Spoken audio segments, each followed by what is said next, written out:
In a beautiful town of Idoko, there lived a wealthy man named Eme, who owns a grand mansion on the outskirts of a prosperous town.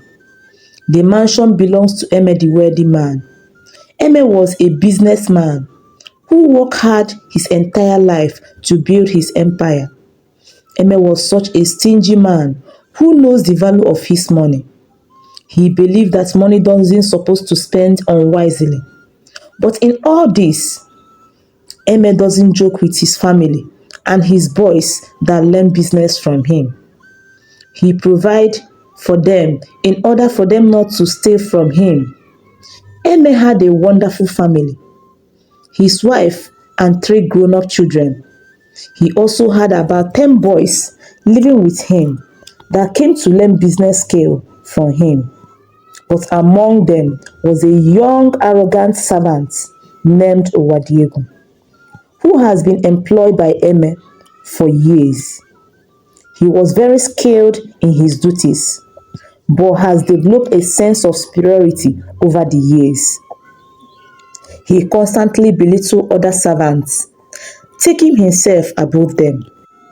Because he worked closely with the master Eme, he believed that his hard work and intelligence are what had made Eme, his master, wealthy. Deep down, Owadiegu feels he deserves more than just being a servant. He envies Eme's wealth and lifestyle, feeling that his own potential is wasted over the years. Therefore, over the years, Owadiegu becomes indispensable to Eme, gaining more trust and responsibilities. He manages finances, oversees staff, and even handles certain business transactions on behalf of Eme. But instead of gratitude, Owadiegu harbored jealousy. He resented that despite working tirelessly for Eme, it was Eme's name that was on all the contracts, his face that was celebrated, and his wealth that grew.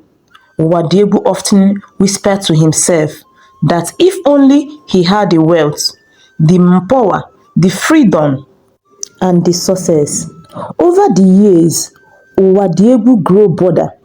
He saw Eme's business dealings, his fragile investments, his risk ventures, and his growing debts. Owadiegu began to manipulate small situations. A missed payment here, a misplaced contract there. Each action subtle pushed Eme closer to the edge. It was easy. After all, Eme trusted him completely. But Owadiegu wanted more. The idea of simply inheriting Eme's wealth wasn't enough. He wanted it all. He wanted the power. He wanted to sit in Eme's place, look down on others, and relish in the splendor. And with his inside knowledge of the family's financial struggles, Owadiegu began plotting the most elaborate of betrayals. He started with small acts of deception. He made deals in Eme's name, forged documents, and manipulated the household accounts. By the time Eme noticed this, Owadiegu had already hidden the evidence in plain sight.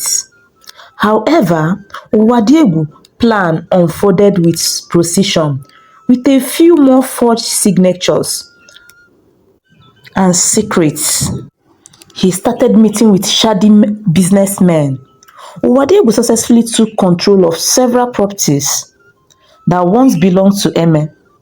He opened new accounts, transferred large sums of money, and even signed away ownership of key assets.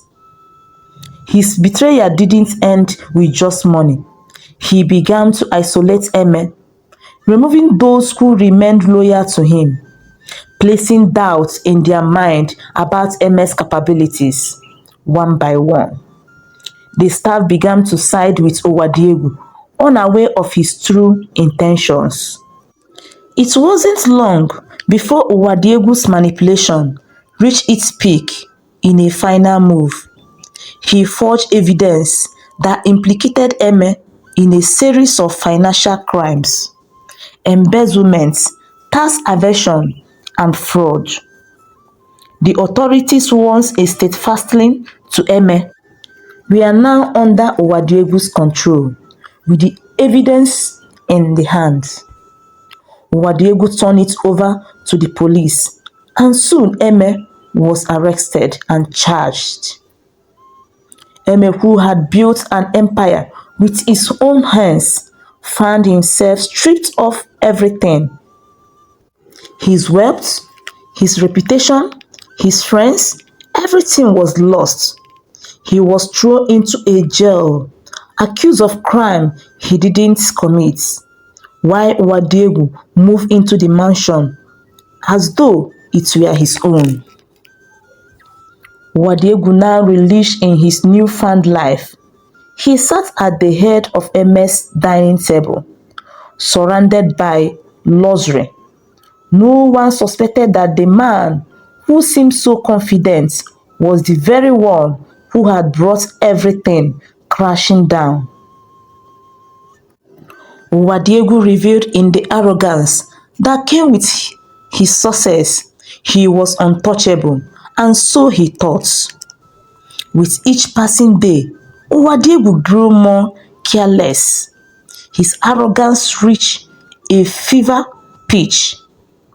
He flaunted his new wealth, spent extravagantly, and made enemies among the very people who helped him rise to the power. He no longer cared about discretion. His pride and greed had taken over, and he felt that no one could ever bring him down. But in his arrogance, Owadiegu made one fatal mistake. He underestimated Eme. While Owadiegu was enjoying his stolen wealth, Eme was not idle, though locked away in a prison cell. Eme's mind remained sharp. He quickly realized the depth of the betrayal. The evidence was there, but it was buried so well that no one had connected the dots.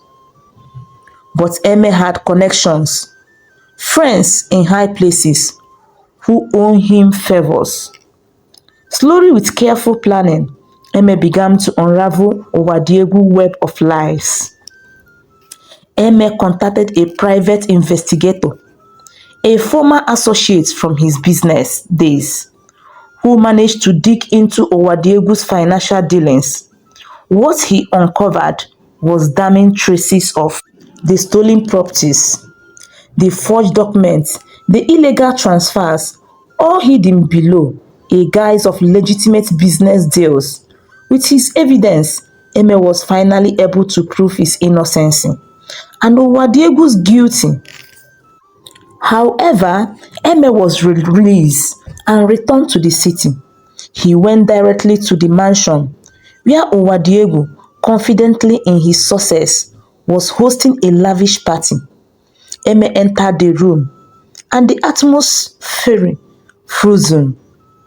Owadiegu, seeing the man he had wrongly standing before him, and he said, "What is this, Eme? Back from the dead?" Owadiegu laughed, clearly not concerned. Eme's voice was cold. "You thought you could get away with it, didn't you? Though you could steal my life and take everything I built, but you underestimated me." The guests looked nervously between them as Eme revealed the evidence, documents, contracts, and the witnesses who had come forward. The police, who had been secretly ordered by Eme, stormed into the mansion, arresting Owadiegu right in the middle of the room. Owadiegu, in his arrogance, attempted to resist, but it was fruitless. The once proud servant, who had thought he could destroy his master's life, now found himself in a shackles, being dragged away from the very mansion he had stolen. Owadiegu got arrested and charged for his crimes: embezzlement, fraud, theft, and conspiracies. His once charismatic person turned to dust as the truth came out. And the very people who had once admired him turned their backs. Eme, though scared by the experience, regained his reputation and his wealth. He took control of his business, but he knew that something fundamental had changed within him.